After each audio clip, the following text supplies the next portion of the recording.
Habari ya mkubwa. Salama. Salama. Yes. Mimi nilikuwa na kashida tu kiasi. Nilikuwa nataka mnisaidie. Loan. Yeah, loan. Wewe ndio tuliajiri kazi jana. Yeah, lakini nimekwama. Sasa tumekuajiri kazi jana, alafu unataka loan baada hata hujamaliza hata siku 3. Hivi ni mkubwa, obvious niko kazi already. Hapo ninalipo. Wewe kijana unatushangaza sana. Hujamaliza siku 3 wewe unataka loan. Kwa hivyo umekuja kuomba loan, hujakuja kufanya kazi. Basi nimekuja kufanya. Sasa mko na document fanya. Wacha tamaa ya pesa kijana. Sina tamaa. Wacha tamaa ya pesa. Sina tamaa mkubwa. Fanya kazi upate pesa. Ni venye nimekwama. Unaona? Niko na kamlebo na nataka kukapeleka out. Unaona sasa? Wewe unataka loan kwenda kujifurahisha na wale. Badala ya kutaka loan, wewe maisha yako utajimudu lini? Utajisaidia namna gani? Tumekuhurumia, tumekuajiri kazi. Wewe unataka pesa kwenda kujifurahisha na wale. Badala ya kuchukua pesa kwenda kujenga nyumba. Wewe kunakaa kama kichaka.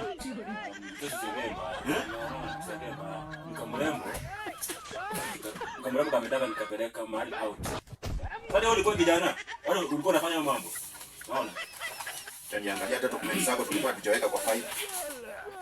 Niko kazi. Fanya hivi. Ndio tafuta kazi mahali kwingine.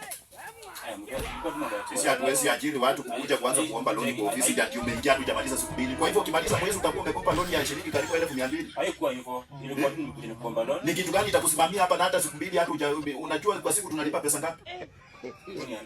Tunalipa shilingi 260. 260. Alafu sasa wewe uchukue loan kama umemaliza siku 2.